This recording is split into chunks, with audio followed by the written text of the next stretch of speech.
Bem-vindos, meus amigos, a mais um estudo do nosso canal, Estudo do Espiritismo. Hoje nós estamos no segundo estudo, aliás, deste tema que se chama Ideias Inatas. Este tema está no capítulo número 4, que se chama da Pluralidade das Existências, da parte segunda do Livro dos Espíritos. Nós fizemos uma primeira parte em que tratamos das questões 218 a 220, né? Hoje, nessa segunda parte deste estudo, nós vamos falar sobre a questão 221. E para esse estudo, nós vamos utilizar de um trecho do capítulo número 2, da parte primeira da obra O Céu e o Inferno. Né? Nós vamos fazer, então, o uso de uma obra básica para o estudo de uma questão, né? Como a gente procura normalmente fazer aqui nos nossos estudos. Então, esse estudo, esse capítulo, né, do Céu e o Inferno, ele é muito rico para nós, ele vai trazer para a gente grandes compreensões, grandes entendimentos.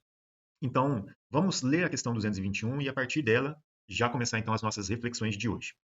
Bom, na questão 221 é comentado ou é perguntado o seguinte: dever-se-ão atribuir a uma lembrança retrospectiva o sentimento instintivo que o homem, mesmo selvagem, possui da existência de Deus e o pressentimento da vida futura?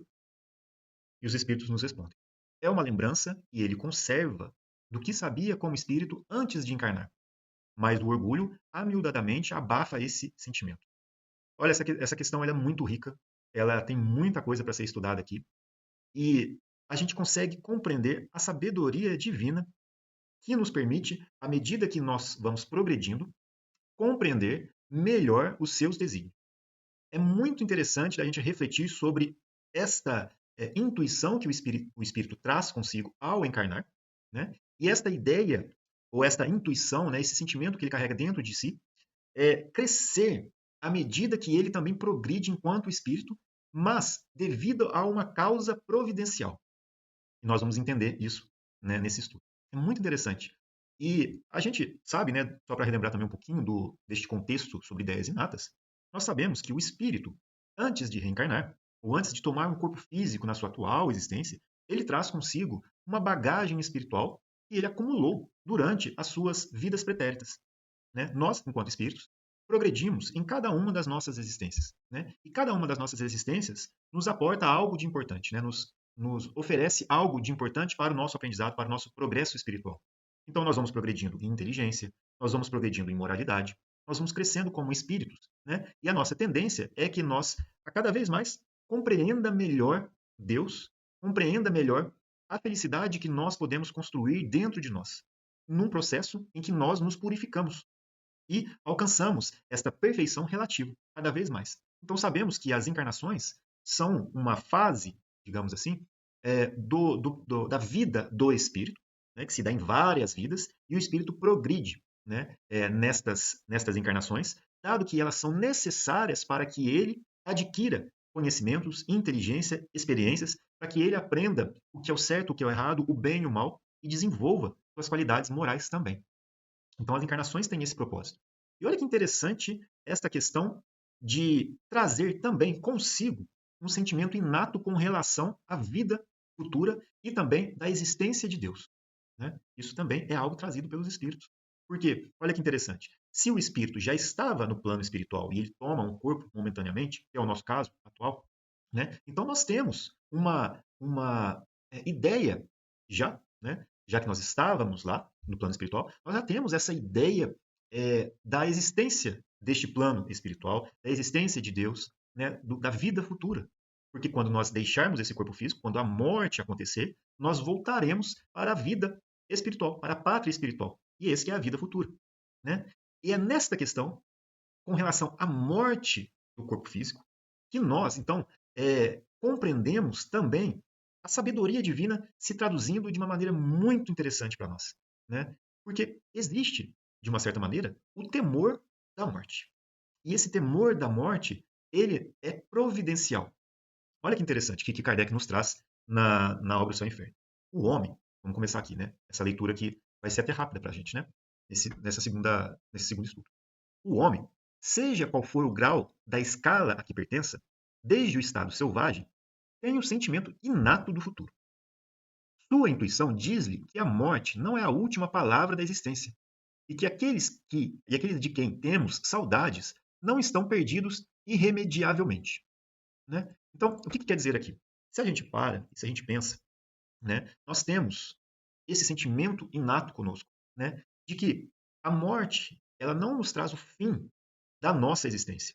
Vamos considerar por um determinado momento, né, para aqueles que são espíritas e que já conhecem essas verdades, mas também para aqueles outros que porventura venham a acompanhar o nosso estudo e, de certa maneira, não se considerem espíritas ou espiritualistas e que não acreditam, de alguma maneira, na existência ou sobrevivência de algo em si, né, que foge ou que escapa, que é diferente da matéria. Né? Vamos fazer, então, um pequeno exercício e pensar conosco, mesmo estes que não acreditam, que ainda não têm essa convicção dentro de si, né? Façam um estudo de si mesmos, do estudo da sua intuição mais íntima a respeito desta condição, a respeito deste contexto. Né? Dentro da gente, nós temos essa certeza de que, após a morte do nosso corpo físico, nós continuamos, né, a existir. E nós carregamos aquilo que nós somos. E que aqueles que partiram antes de nós, eles continuam a existir. Né? E aqui, né, é o que os Espíritos nos trazem. O orgulho, amiudadamente, abafa esse sentimento. Né? E assim, é não conseguir conceber algo que foge da nossa compreensão. Né? Então, como eu não consigo compreender, como eu não consigo aceitar algo que eu não consigo provar, dadas as minhas limitações próprias, porque as provas estão aqui, como nós estamos estudando, né? O Espiritismo nos traz as provas, né? Basta a gente estudar. Né? As próprias manifestações, os fenômenos espíritas e as observações decorrentes desta ciência, né? Isso nos permite a comprovação. Mas aqui nós estamos falando do sentimento íntimo. Né? Então, é um orgulho que muitas vezes nos impede de alcançar este sentimento inato em nós. Mas ele existe. Né? Então, continuando aqui, né? A crença no futuro é intuitiva e infinitamente mais geral do que a crença no nada. Como se explicar, então, que entre aqueles que creem na imortalidade da alma se encontre ainda tanto apego às coisas da terra e uma apreensão tão grande da morte? Esta questão aqui é chave para que a gente possa entender, né, esta lembrança que nós todos conservamos sobre a existência de Deus e sobre o pressentimento da vida futura, sobre a existência da vida futura. Esta questão é muito importante para nós e o medo da morte explica também muitas questões. Olha só, né? Porque a questão dele é muito interessante, né? Como explicar então que entre aqueles que creem na imortalidade da alma se encontra ainda tanto apego às coisas da terra e uma apreensão tão grande da morte? Olha que pergunta interessante, né? Olha só o que Kardec nos traz. A apreensão da morte é um efeito da sabedoria da providência e uma consequência do instinto de conservação comum a todos os seres vivos, ou seja, do instinto de preservação da sua própria vida. Se eu não tivesse, né, esse instinto de conservação, o instinto de conservar a minha existência, eu não teria um medo da morte. Por isso que ele coloca que essa apreensão é um efeito da sabedoria da providência. Ou seja, né, Deus, na sua sabedoria infinita, nos coloca algo ali no nosso ser que nos garante a nossa própria conservação. Né? Então, olha só que interessante. Esse medo ou essa apreensão da morte é necessária enquanto o homem não estiver suficientemente esclarecido sobre as condições da vida futura, como contrapeso ao impulso que, sem esse freio, o levaria a deixar prematuramente a vida terrestre e a negligenciar o trabalho aqui embaixo, que deve servir para o seu próprio avanço. Olha que interessante. Porque se eu não tivesse, olha só, se eu não tivesse o medo da morte e tivesse a certeza da vida futura, quer dizer, então vou voltar para a vida futura. Vamos considerar assim, né, para a gente ficar mais claro. Vamos considerar em o nosso estado, em uma situação, nosso estado espiritual, nosso progresso espiritual, vamos fazer uma imaginação, para nos imaginarmos em uma condição espiritual em que ainda a gente não consegue entender, compreender a necessidade do trabalho agora, na vida física.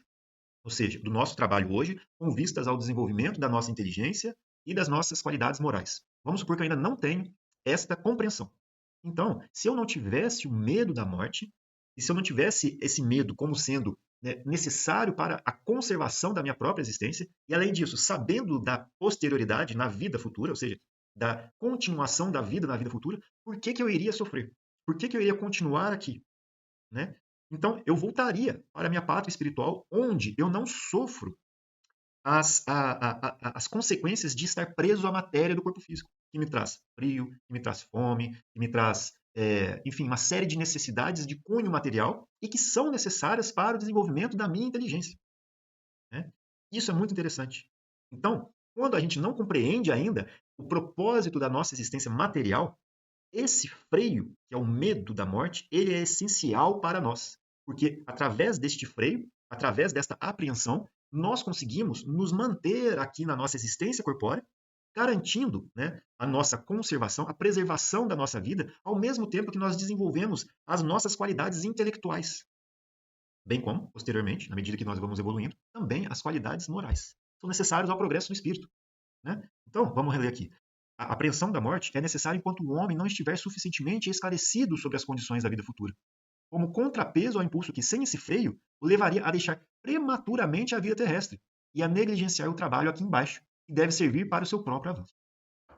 É por isso que, nos povos primitivos, o futuro é apenas uma vaga intuição. Mais tarde, uma simples esperança.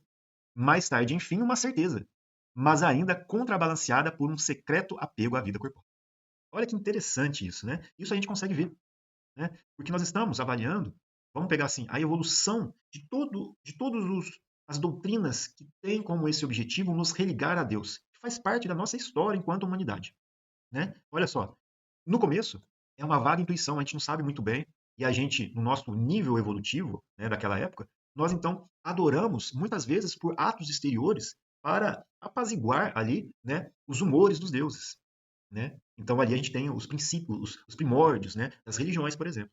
Nós vamos falar disso no próximo estudo, na parte 3 desse estudo aqui, das ideias inatas. Né? Mas mais tarde, uma simples esperança.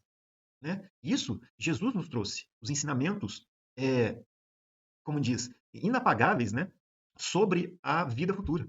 Né? Ele traz em todos os seus ensinamentos, né, a necessidade do esforço de cada um de nós com vistas à vida futura. Mas o esforço atual, né, o esforço de hoje, ele nos traz a necessidade do esforço hoje com vistas à vida futura. Apesar de que ele já havia nos trazido a ideia sobre as reencarnações, né, sobre o estado da alma após a morte, né, e que para alcançar o seu progresso, que é o seu destino, né, espiritual, que o aproxima cada vez mais de Deus, o reino dos céus dentro de si, ele disse que as reencarnações seriam necessárias. Né? Ele fala: ninguém poderá ver o reino de Deus se não nascer de novo. Né? Quando ele explica os conceitos reencarnatórios, né, para Nicodemos, né, que ali, mesmo ele sendo vamos colocar, eu não sei se é sacerdote, né, mas vamos colocar como um representante da sabedoria ali dos religiosos da época, né, vamos colocar assim, né, ele mesmo não conseguiu compreender. Então, era necessário que esses conhecimentos fossem trazidos aos poucos, mediante a capacidade de compreensão de cada população. Por isso que, mais tarde, né, aqui, uma certeza, que é o que hoje nós temos, que é o que é trazido, por exemplo, pela doutrina espírita, que é a certeza da vida após a morte. Né? E essa certeza, ainda contrabalanceada, como ele está colocando assim, por um secreto apego à vida corpórea. Mas o que é esse apego? Né? O que é esse secreto contrabalanço, né, com relação ao apego à vida corpórea? O que isso quer dizer? Olha só, à medida que o homem compreende melhor a vida futura, a apreensão da morte diminui.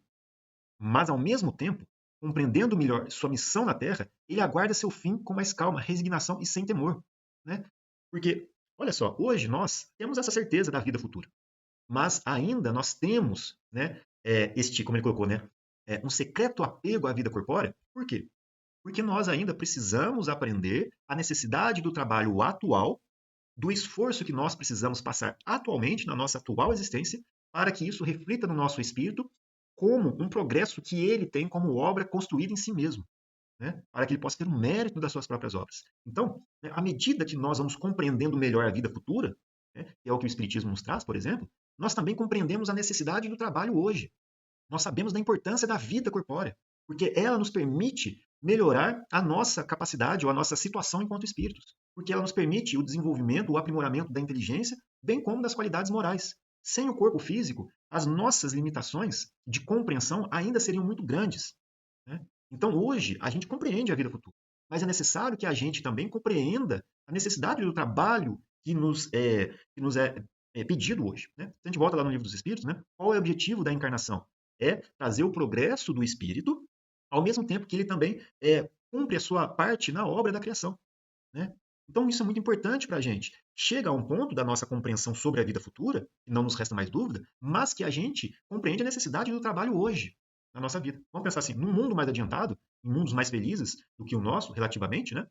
Onde ainda, entretanto, corpos materiais são necessários para que o espírito trabalhe o seu progresso espiritual, ou seja, eles ainda passam pelas reencarnações, né? E eles ali, vamos fazer uma imaginação, eles compreendendo a sua vida, a existência da vida futura, ali, muito provavelmente, né? E é muito lógico para nós, não vão existir atentados contra a própria vida.